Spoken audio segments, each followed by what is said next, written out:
I did it. I actually quit.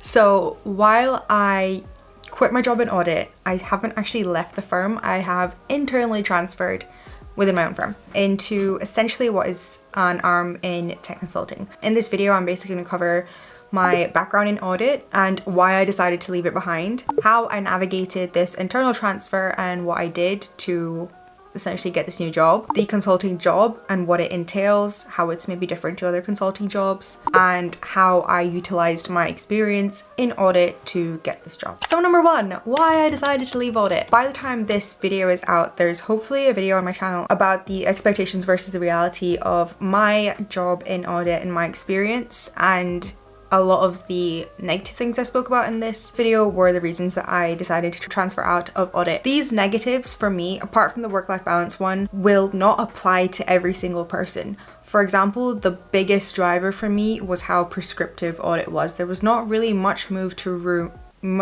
move, and you were doing a lot of the same work either every year or on the same areas between different clients. You know, there wasn't that much creativity, and the biggest thing for me was the huge like bolden line between my day job, which was, you know, audit, detailed financial work, and then my hobbies outside of work, which, you know, like are YouTube and my blog and social media. So there's these whole load of skills I've amassed over the period of like 12-13 years. It's not just over the last few years that I, you know, have to keep separate from my day job, and I just wanted a way to combine the two, and that's what kind of led me down the route of exploring options outside of audit. The new job that I have transferred into actually has absolutely nothing to do with audit or financial advisory or anything like that. I have actually just left the whole finance industry behind. So I've essentially made a completely unnatural move. I will make a video about, you know, Big Four audit exit opportunities, because there are loads. There are lots of careers that you can utilize the skills that you've built in audit. You don't have to do what I did. I just made that decision to leave a lot of those skills and industries behind in favor of a different job. How I navigated the transfer and what exactly I did. So to give you a really brief timeline of, you know, how everything worked at the Big Four, and one huge con of this entire process is the length of time it took. If I count it from the first ever conversation I had with someone about wanting to leave, I think it probably equates to almost a year, maybe 11 months, which is a long time. But for the first 4 to 5 months of that, I didn't really know what it was I was aiming for. So I'll explain. I wanted to leave audit, that was clear. I had my reasons, which I've explained to you guys, and which is what I went to my closest managers about. So because I had built, you know, like good relationships with the people I worked with, I went to someone that I trusted about not wanting to pursue audit, and I basically just explained, you know, all these things I do outside of work and how I wanted to combine the two, and the fact that audit was just so different from what I'd envisioned for myself in like another year or two. The kind of work was too prescriptive, and it was too, you know, under the guidance of regulations of the law. That's okay for some people, you know, absolutely fine. Just want to emphasize this is my experience and my opinion. So after explaining this to, you know, my managers, I then spoke to my partner, because I think a huge thing I learned through this whole initial process is that as soon as you know that you don't want to pursue something in audit, or even maybe your current department, you should make that clear. Obviously there's different ways to go about it. If you don't want to make that like public knowledge, you want to pursue things in your own time and, you know, within your own confidentiality, like you don't really want anyone else to know, just do that. I don't think there is a right and wrong way to do anything, except, you know, to be mindful of any bridges you might be burning and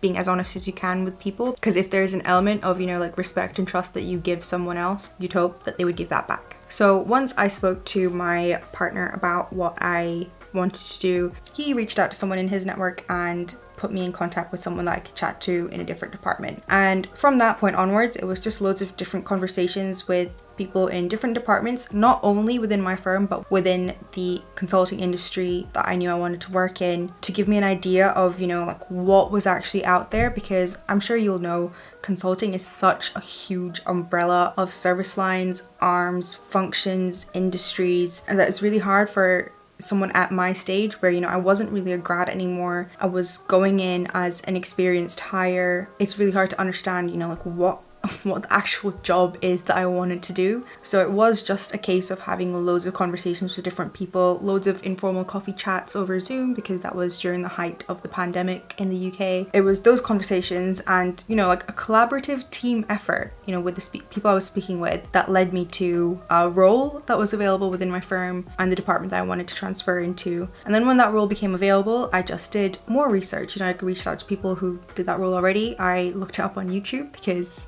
it's what I do, and I will hopefully be adding to that content. And I just really understood it, tried to understand it inside out, and prepared for the interview process for that. One thing I do want to emphasize, that throughout the process I was super honest and transparent with the people in audit, and that was just so that, when the time came that I could actually leave, that they weren't taken by surprise, and that there weren't any more blockers that could be put up to my transfer and my eventual leaving the department. Now, the transfer process is infamously quite difficult to navigate within the Big Four and within the top 6 consulting firms. Internal transfers are actually not favored over just leaving the firm and getting a different job. So, I had my reasons for why I wanted to stay within the firm. There are other things at work that I do that I want to maintain.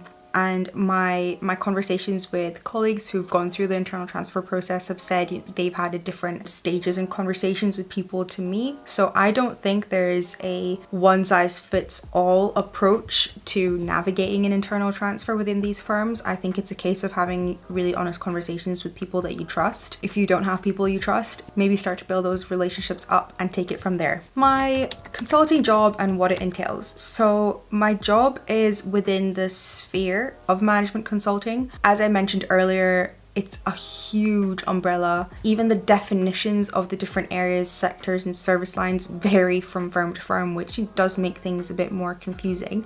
But I will have to point you to other YouTubers who are doing a really great job at explaining all of this on YouTube, and that's going to be Kajol, K-Choi, Christine, amongst loads of others. So I will link those channels down below, and I use their channels to research the industry and the roles that I wanted to go for. So if you're also looking at this, do your research and ask these creators questions if and when you can. But my job or my role is essentially within the realm of tech consulting.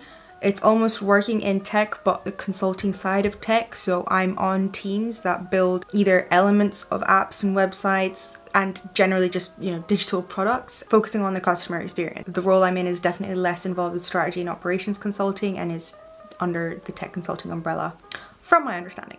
How you can take a career in audit and transfer it into a career in consulting.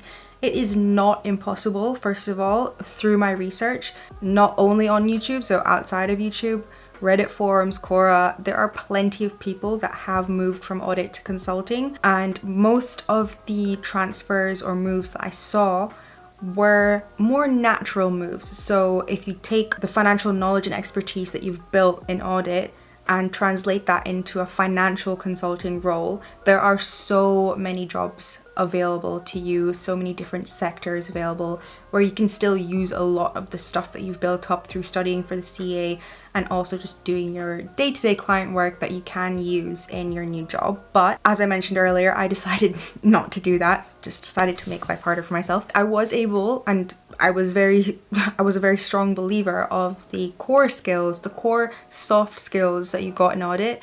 They're transferable to any career. So the things that I focused on and the things that I tend to be the strongest on were client relationship building and relationship building as a whole. I have a very different approach to that, and I really enjoy that aspect of my job. So that's something I really took away from it and really emphasized as applicable to my new job. Critical thinking and using judgment, that's something you have to do a lot in audit as you progress towards assistant manager and manager roles. So working on significant risk areas of the audit and working on, more complex areas of the audit calls for a lot of critical thinking, skepticism, and judgmental skills to be used. Those are skills that can be applied to any job. They're not specific to audit. The technical aspect, like what you're using those skills for and the material you're using those for are specific, but definitely transferable to another career. And the other one was stakeholder management. So you have to do a lot of that as you, again, progress to assistant manager roles. I have mentioned this in my senior auditor day-to-day video, which I will link in one of the corners. I mentioned that, there's a lot of plate spinning and understanding stakeholder expectations within your role, which can again be applied to another career, especially a career in consulting. There are a number of core consulting skills which aren't necessarily things you only develop when you join management consulting industry as a graduate. So regardless of if you are making a move from audit or another, financially specific career, there are definitely loads of transferable soft skills that you will have that you can pick and choose which are more relevant to the job you're going for. There are a lot of videos I want to make that supplement this video, so if you have any other questions about my move, please drop them down in the comments. I will have a look and see if I already have them in my list of videos to make. But thank you for watching this and thank you for supporting this channel so far. The career content's not going to stop just because I've left audit. It's going to continue, and because I'm new to this role as well, I'm going to be doing a lot more similar style videos that I have been doing to audit in the past. So thank you for watching and I'll see you next week.